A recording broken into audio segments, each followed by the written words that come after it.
Good morning. I'm Dr. Alfred Dawes, the opposition spokesperson on health and wellness. Over the past year or so, my colleagues and I have been shedding light on some of the issues affecting the healthcare sector. Specifically, we have placed an emphasis on transparency, accountability, and voiced concerns about the continued misuse of the public's funds in the Ministry of Health. Our concerns stem from issues that you have experienced and voiced to us. Our concerns come from stories that have been played out in the media in recent times. Most recently, and specifically to the Bustamante Hospital for Children, we have seen where we had a baby die waiting on a ventilator.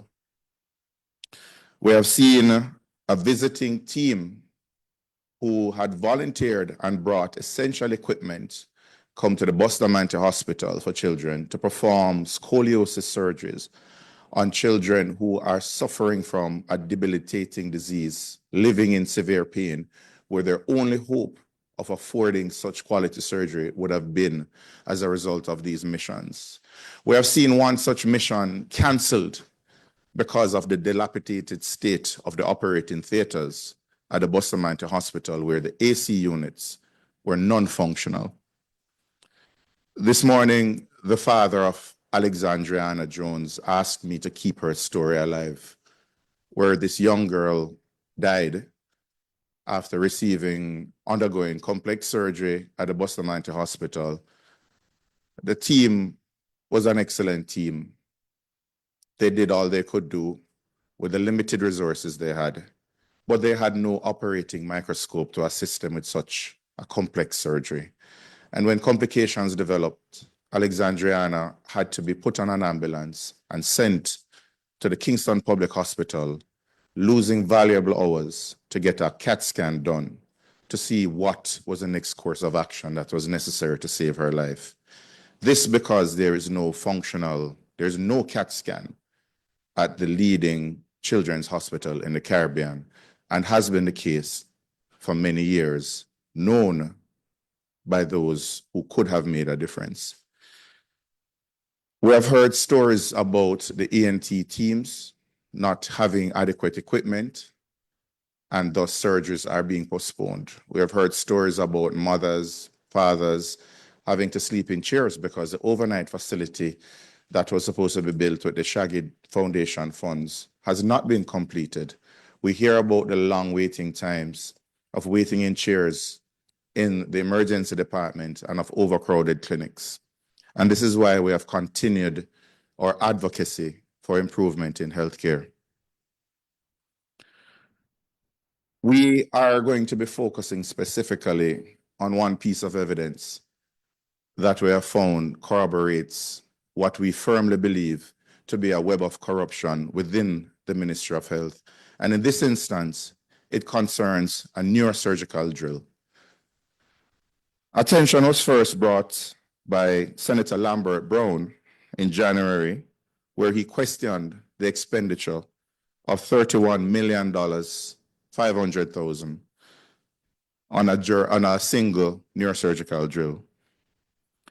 The Southeast Regional Health Authority denied that the price was inflated and that this was a reasonable price for a quality drill, the first of its kind in Jamaica and possibly the only type in the Caribbean. I reiterated that call for the justification of that expenditure because all research pointed that this drill should have been procured or could have been procured at a much lower price. Following a meeting with the SARA chairman, I had to call for his resignation based on his stubborn defense of what was a flawed procurement process. I saw the procurement documents.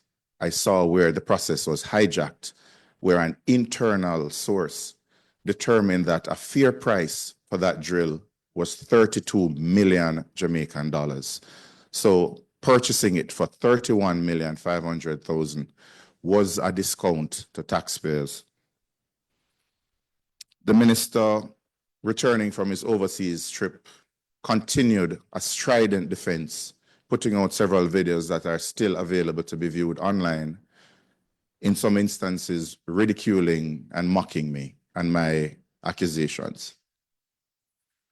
But we do have evidence that this drill is only the tip of the iceberg of corruption within the Ministry of Health. In November last year, just before the drill was purchased by Sarah for the Bustamante Hospital for Children for $31,500,000, two drills of the same type, EM200, same manufacturer, same specifications, same model numbers, were brought in by one company, the company that won the bid to supply that $31 million drill. On their customs declaration forms, accompanied by an invoice from the manufacturer, we see that it was not a new drill. They were refurbished drills with a purchase price of $1,600.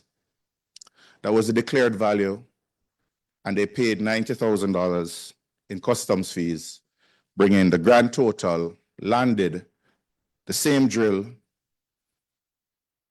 model number, specifications, landed in Jamaica, cost nowhere close to $31 million, but 250,000 Jamaican dollars. We have the serial numbers for both drills. The question today, we have two questions. The company that brought in these drills won the bid to supply the exact same drills to Sarah. It cost the company $250,000 to have that drill in Jamaica. Is the $31 million drill at the Bustamante Hospital for Children one of these drills that were imported in November last year? Yes or no? If it is a case where the drill that was purchased from the same company just after these two drills were imported is a different drill, what was the justification for paying $31 million for a drill that could have been bought and landed in Jamaica for less than 300,000 Jamaican dollars? Is that a fair price? Understanding that the same company that won the bid could have brought in a drill for 1,000 times less. This is not about politics. This is about the blatant misuse of taxpayer dollars. The question is further compounded. What could have possessed someone to spend $31 million on a drill when they could have bought 100 of those same drills? When they could have bought a CT scan so babies and children would not lose valuable time and increase their chances of complications and dying if they did a CT scan at Bustamante Hospital rather than going to Kingston Public Hospital to have a scan done? Why spend $31 million on a $300,000 drill when you could have purchased several ventilators so less babies would have been dying? $31 million versus fixing and maintaining your operating theaters so life-saving surgeries can go on uninterrupted, so that missions coming to Jamaica to volunteer their services can help those children suffering in pain. Why? And that is where I'm going to leave the questions. Why do it? I'm not going to call for anyone's resignation today. Let the chips fall where they may. There is obvious corruption, blatant mismanagement taking place in the Ministry of Health. I have one more thing to add. The company, and this is further evidence of what looks bad. The company in question is owned by JLP Member of Parliament Donovan Williams, the MP for Central Kingston, a man whose name may be familiar not just as MP, but as a company secretary linked to Estate Bridge, a company in turn linked to Prime Minister Andrew Holness that was under investigation by the Integrity Commission. Is Mr. Williams able to state, to answer these questions? Is Mr. Williams able to say his hands are clean? If that is the case, then he should present himself. There should be a release answering these questions. And as I said, the chips must fall where they may. But we do know that there is a web of corruption, and it is paid for in the suffering and death of children and babies. If this is not evil, I do not know what is. I don't know who in the government, from the top down, has a moral authority to call out and weed out those who are involved in this blatant theft and rape of an industry, of a system so vital to us as a health sector.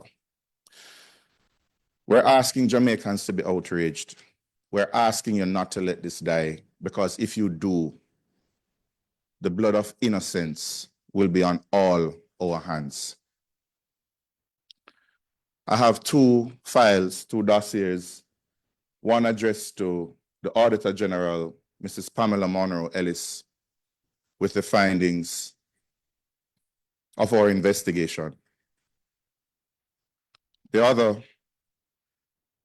is addressed to Mrs. Justice Reed, retired Justice Carol Lawrence Beswick, the chairman of the Integrity Commission. We're asking for a fulsome investigation into the procurement process of this neurosurgical drill,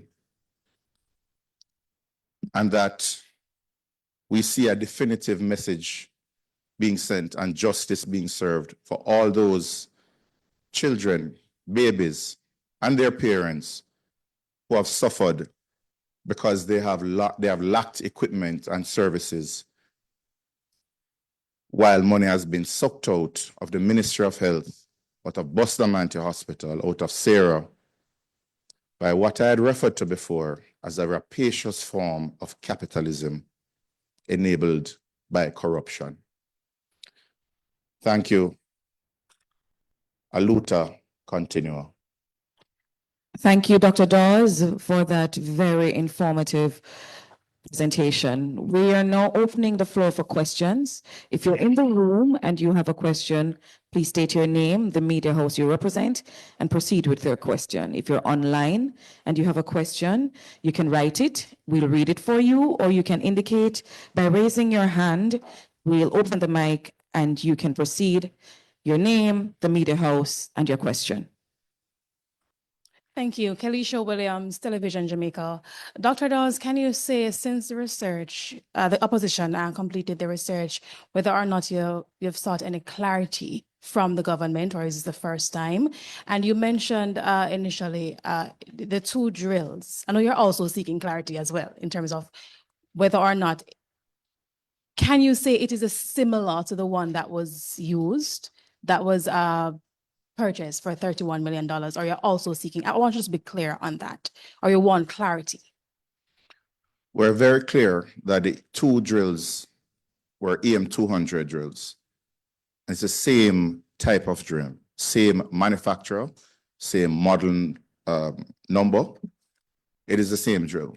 And if they do not answer the question and say it is a different drill from the two that were imported just before they purchased the $31 million drill, then we have to ask why buy another drill of the same type. And when this drill came in, how did this drill, I dare I say mysterious drill, come into Jamaica if there's no record of it at customs? Okay, thank you. There's a question here for you online, Dr. Dawes. This person is asking, Dr. Dawes, is the opposition making much to do about nothing over a simple drill? If much to do about nothing is one example of a $300,000 item being bought by the Ministry of Health for $31 million, then by that definition, we should never complain about corruption. There's another question. Dr. Dawes, what proof do you have that Donovan Williams is in fact affiliated with the company in question? A quick search at the company's office will show that the company in question has 50,000 issued shares, 50,000 unissued. 40,000 of those shares are held by MP Donovan Williams. Okay, there's another question here. You said the unit was refurbished. Can refurbished units have warranties? That is another question that needs to be answered, but we need to know if it is the same drill, because if you have a refurbished drill with a $4 million service contract, then that itself warrants further investigation. But we first need Sarah to confirm or deny that the $31 million drill purchased was one of the two imported by the company that won the winning bid and landed those two drills in Jamaica at a cost of $250,000 each. Dr. Dawes, Andre Stevens, is there any history of the two imported drills being currently used in the public healthcare system? We're waiting on confirmation whether or not the purchased $31 million drill is in fact one of those two imported refurbished drills. Okay. We're not, that is the clarity which we are seeking today. Did they pay $31 million for a $250,000 drill? Sashana Small, Jamaica Gleaner is asking, can you share the name of the company that brought the drills into the island? The company is Medical Technologies Limited. Thank you, Dr. Dawes. That ends our press conference for this morning. Continue to follow the PNP on Twitter, Facebook, Instagram, TikTok at JamaicaPNP.com. Enjoy the rest of your day.